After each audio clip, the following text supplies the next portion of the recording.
Bismillahirrahmanirrahim. Assalamualaikum warahmatullahi wabarakatuh. Salam sejahtera untuk kita semua.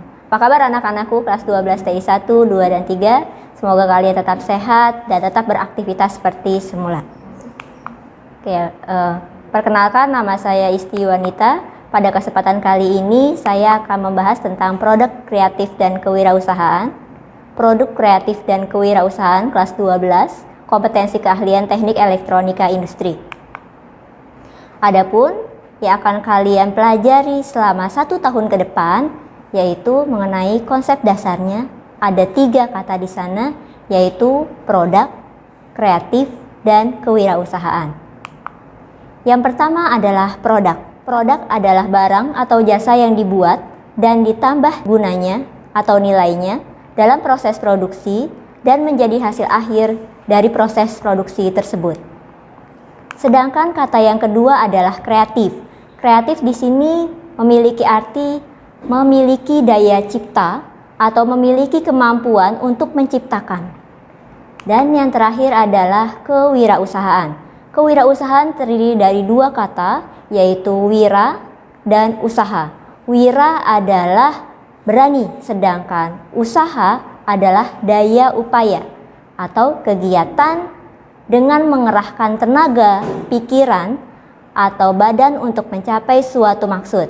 Jadi yang dimaksud dengan kewirausahaan adalah proses dalam melakukan atau menciptakan sesuatu yang baru dengan cara kreatif dan penuh inovasi yang memberikan manfaat bagi orang lain dan mempunyai nilai tambah. Oke, itu konsep dasar dari kewirausahaan. Sekarang, apa sih manfaat wirausaha dan mengapa kalian perlu mempelajarinya? Yang pertama adalah dapat membantu meningkatkan kesejahteraan diri sendiri dan masyarakat sekitar. Itu kalian mempunyai kemandirian secara finansial untuk meningkatkan kesejahteraan kehidupan kalian, atau kalau skupnya sudah luas, kalian juga bisa mensejahterakan orang lain yang ada di lingkungan kalian. Kemudian yang kedua, dapat menciptakan lapangan pekerjaan baru. Membuka lapangan pekerjaan baru berarti dapat mengurangi tingkat pengangguran yang ada minimal di daerah tempat tinggal kalian.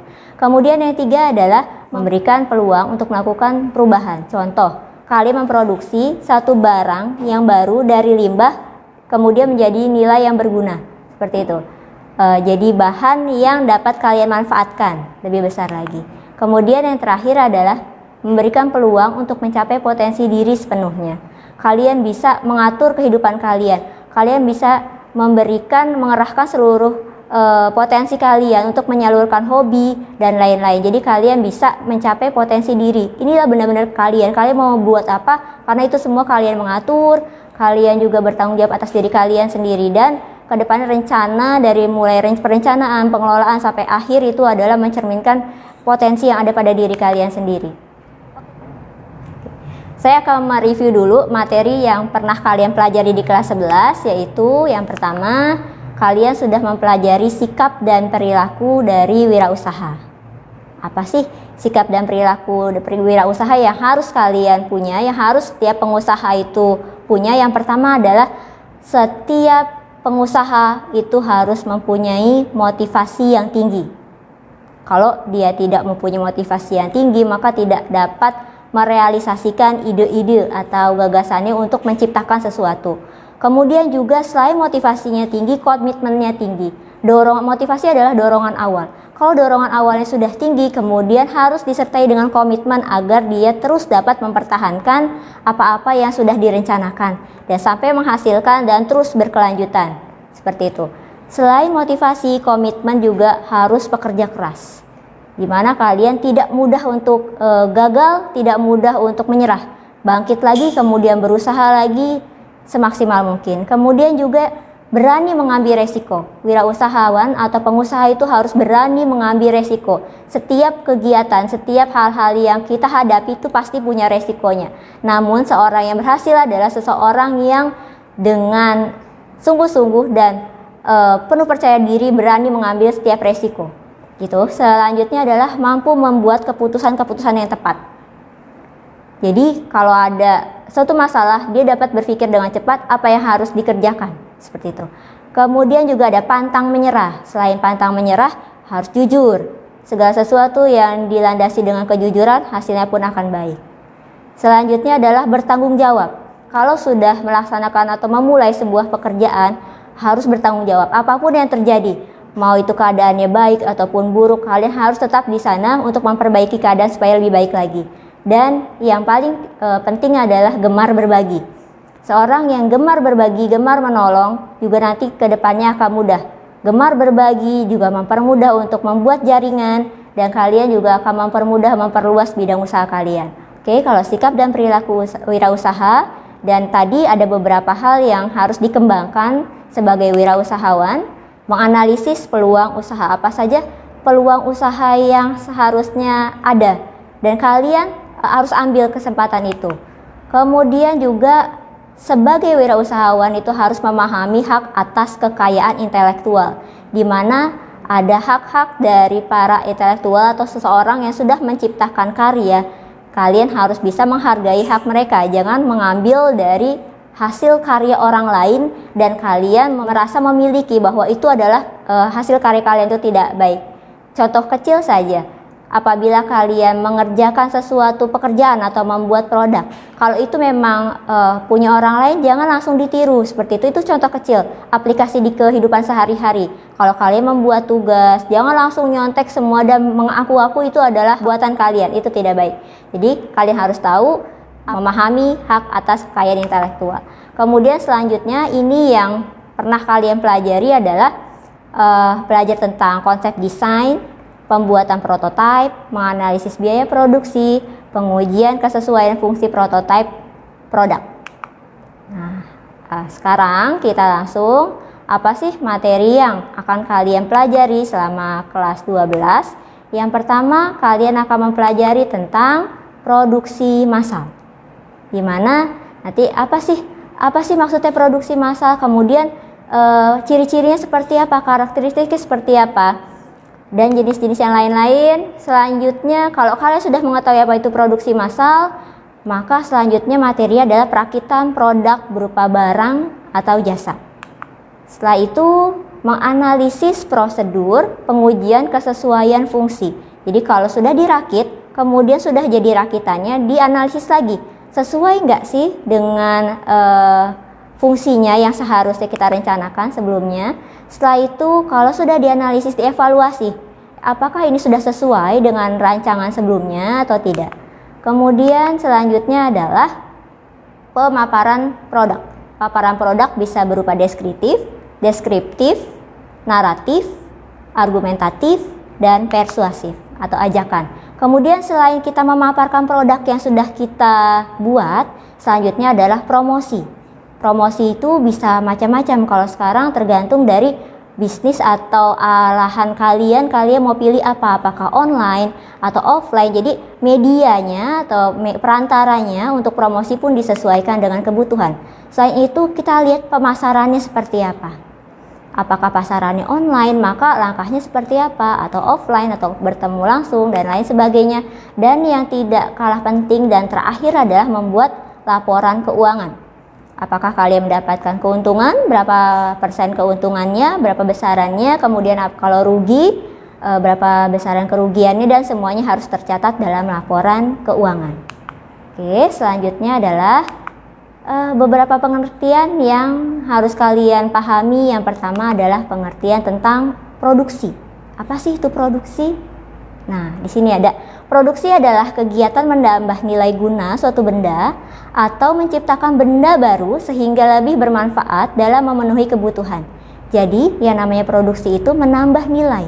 Kalau kalian nilai bendanya itu sama, dalam artian tidak ada yang bertambah, nilainya tidak bertambah, itu berarti bukan produksi. Atau menciptakan benda yang baru dan dapat memberikan manfaat buat diri sendiri ataupun buat orang lain, itu produksi.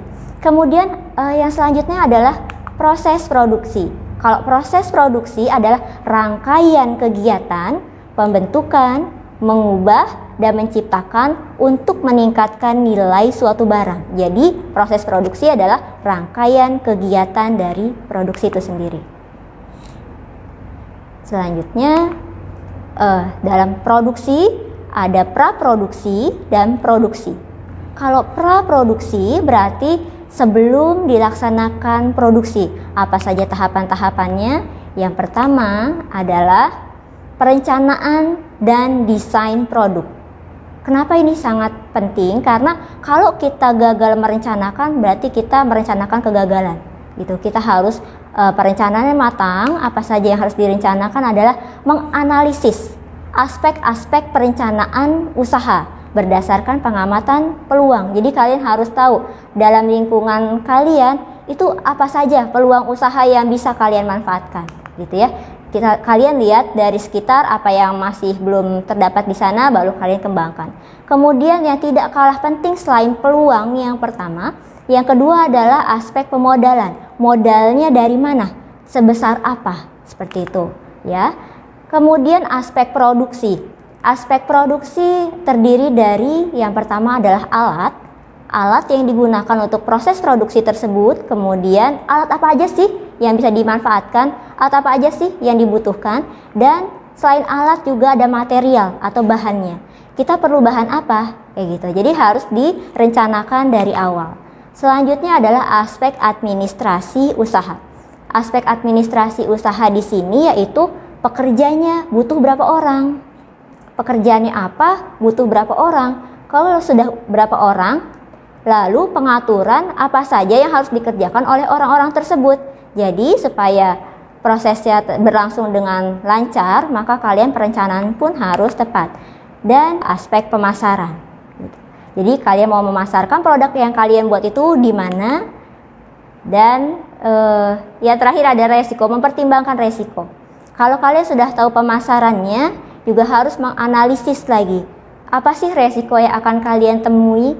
Biasanya kalau kita mau perencanaan seperti ini bisa menggunakan analisis juga, yaitu pendahulunya adalah analisis yang SWOT seperti itu. Jadi menganalisis apa kekuatan kita, kelemahan kita, tantangan, dan lain-lain. Selanjutnya adalah kalau sudah merencanakan dan membuat desain suatu produk, maka produk tersebut harus diteliti atau kalian harus melakukan riset dan pengembangan. Gunanya buat apa? Supaya kalian mengetahui apa saja yang dibutuhkan oleh masyarakat, apa saja yang harus kalian hadirkan sehingga produk tersebut dapat laku dijual. Bagaimana cara melakukan riset? Kalian bisa melakukan riset dengan menggunakan metode survei. Silahkan kalian survei minimal di tempat tinggal kalian. Misalnya contoh, kalian mau memproduksi satu barang, contoh adalah kalian mau memproduksi running text untuk keperluan di masjid misalnya. Oke, berarti kalian survei dulu berapa kemampuan atau daya beli masyarakat setempat. Kemudian bagaimana tingkat ekonomi, bagaimana tingkat pemahaman masyarakat setempat terhadap teknologi tersebut. Setelah itu nanti kalian dapat semua data, baru kalian bisa langsung lanjut ke proses produksi. Jadi benar-benar di riset dan pengembangan itu kalian benar-benar harus mengumpulkan data yang konkret sebanyak-banyaknya, selengkap-lengkapnya, bisa survei langsung, bertanya kepada orang, atau kalian bisa searching dari internet seperti itu. Kemudian kalau sudah proses praproduksi, selanjutnya adalah proses produksi. Proses produksi bisa digolongkan menjadi dua, yaitu proses produksi jasa, yaitu kegiatan menambah daya guna benda tanpa mengubah bentuknya. Contoh seperti servis peralatan elektronika. Kalau peralatan tersebut tidak dirubah bentuknya, melainkan nilainya atau kegunaannya yang tadinya rusak menjadi barang yang bisa kalian gunakan kembali. Selain itu ada proses produksi barang, yaitu kegiatan menambah daya guna sebuah benda dengan mengubah sifat atau bentuknya. Ya, dalam artian di sini mengubah dari bahan mentah menjadi barang yang sudah jadi. Kemudian kalau di teknik elektronika industri ini bisa memproduksi jasa dan juga produksi barang. Kalau barang biasanya kita juga ada perakitan. Perakitan adalah suatu proses yang disusun dan penyatuan beberapa bagian menjadi suatu alat atau mesin yang memiliki fungsi tertentu. Itu. Kemudian dari sifat proses produksi ada dua. Yang pertama adalah proses produksi terputus-putus. Proses produksi terputus-putus maksudnya dia bekerja atau dia memproduksi berdasarkan pesanan, tidak kontinu. Kalau ada pesanan dia baru proses produksi, kalau tidak ada berarti dia terhenti, seperti itu. Kemudian yang kedua, proses produksi terus-menerus. Biasanya kalau proses produksi terus-menerus dia akan tetap mengadakan stok-stok untuk barang, dia terus menyetok barang sampai dia ada siklusnya berulang.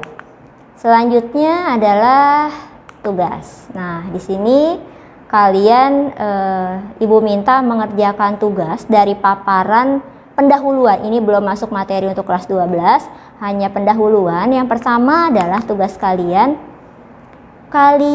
cari tahu, cari siapakah pengusaha atau entrepreneur di sekitar Anda yang Anda ketahui. Cari dulu. Gak usah yang jauh-jauh, di lingkungan sekitar aja, tidak juga mesti usahanya besar, boleh usaha kecil pun tidak masalah. Kemudian Anda harus cari tahu tentang apa yang dapat Anda pelajari dari beliau.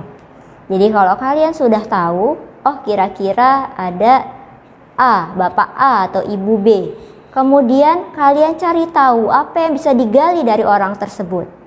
Bagaimana caranya? Yaitu kalian membuat daftar pertanyaan. Apa saja yang harus kalian tanyakan, mulai dari kesulitan dalam menjalankan usaha, kemudian bergerak dalam bidang apa, kemudian cara mengatasi dan lain sebagainya. Silahkan kalian buat daftar pertanyaan sebanyak-banyaknya, lalu kalian tanyakan pada orang tersebut. Oke, setelah itu yang kedua tugas kalian adalah menuliskan kata bijak atau kata mutiara atau kutipan yang sangat berguna dan memotivasi untuk kesuksesan hidup Anda. Jadi ada dua tugas secara garis besar. Yang pertama adalah kalian mencoba mencari pengusaha yang ada di tempat tinggal kalian, tidak mesti usahanya besar, apapun itu jenisnya. Kemudian kalian buat pertanyaan, kemudian kalian cari ilmu sebanyak dari beliau. Dan yang kedua adalah mencari. Di sini ada gerakan literasi juga. Kalian boleh menemukan dari berbagai sumber. Boleh dari internet, boleh dari buku, boleh dari YouTube channel dan lain-lain. Silahkan explore, silahkan kalian cari sebanyak-banyaknya dan kalian pilih salah satu saja kata-kata bijak boleh yang dapat memotivasi kesuksesan hidup kalian. Seperti itu ya. Boleh dikaitkan dengan usaha pun juga nggak masalah. Lalu, nah di sini format lembar jawabannya sudah tersedia. Ada foto kalian. Perlihatkan muka kalian, wajah kalian secara jelas. Fotonya tidak mesti formal, tidak masalah, yang penting wajah kalian terlihat. Kemudian di sebelah kanannya adalah identitas terdiri dari nama lengkap, bukan nama panggilan, kemudian kelas, kemudian mata pelajaran, guru yang mengampu, dan hari dan tanggal kalian mengerjakan tugas tersebut. Lalu uraiannya ada di bawah. Oke, sampai di sini saya rasa cukup jelas. Nanti format lembar jawaban ini silahkan kalian upload di Google Classroom, kantong tugas PKK Ibu Isti Wanita. Saya tunggu 1 pekan dari video ini diterbitkan. Oke, sampai di sini. Terima kasih anak-anak telah menyimak paparan dari Ibu, awalan dari materi yang akan kita pelajari. Selamat belajar, selamat mengerjakan tugas. Tetap semangat dan sukses selalu. Mohon maaf apabila ada hal-hal yang kurang berkenan di hati kalian. Wassalamualaikum warahmatullahi wabarakatuh.